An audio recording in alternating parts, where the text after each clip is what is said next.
क्या कर रहे थे, एपीआई को कंज्यूम कैसे करना है यहाँ पे हम लोग थे।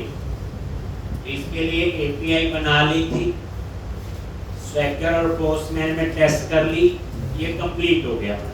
ये बैक एंड डेवलपर का काम है।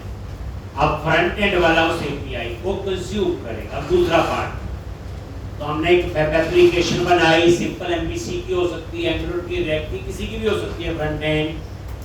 तो वहां पे हमने क्या किया, एक तो एसडी क्लास बनाई, स्टैंडर्ड डिक्शनरी,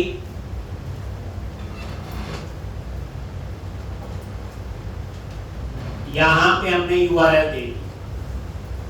अब ये यूआरएल एपीआई क्या, जस्ट एक यूआरएल है। जिसने एपीआई यूज करनी उसको हम यूआरएल देते हैं। जब ऑथेंटिकेशन ऑथराइज होगी तो उसमें यूजर पासवर्ड भी देंगे साथ, बस इतना ही फर्क होगा। उसके बाद यहाँ पे मैंने मॉडल बनाए, नेशनल पार्क और ट्रेल। देखो जिस स्ट्रक्चर में डाटा एपीआई से आ रहा है उसी स्ट्रक्चर में रिसीव होगा। तो दो मॉडल आ रहे थे, मैंने दो बना दिए, 10 आएंगे तो 10 बना दिए। फिर उसके बाद हम रिपोजिटरी बना रहे थे जेनरिक। जेनरिक क्यों कह रहे,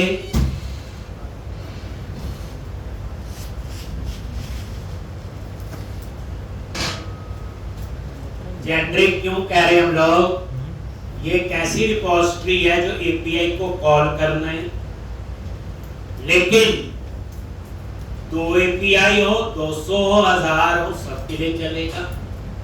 दूसरी बात, वो एपीआई किसी भी लैंग्वेज में बनी है, आपको तो सिर्फ यूआरएल ही देनी है। ये जेनरिक रिपोजिटरी बना रहे थे एपीआई को कॉल करने के लिए।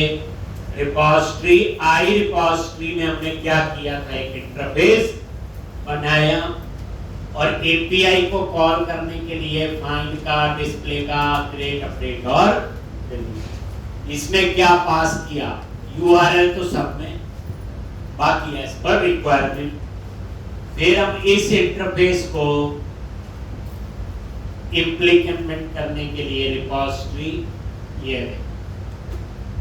तो आपसे पूछा जाता है ASP.NET कोर में अगर आपने एपीआई को कॉल करना है तो हम यूज करते हैं IHTTP क्लाइंट फैक्ट्री।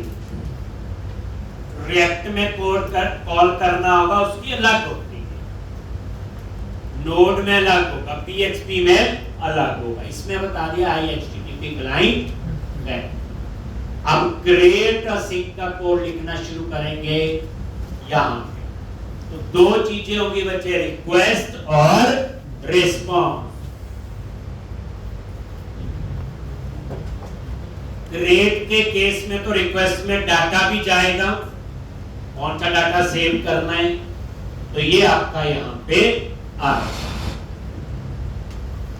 तो यहां पे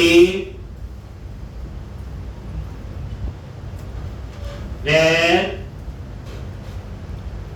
request is equal to new HTTP request message, और यहां पे HTTP मेथड कौन सा होगा, पोस्ट और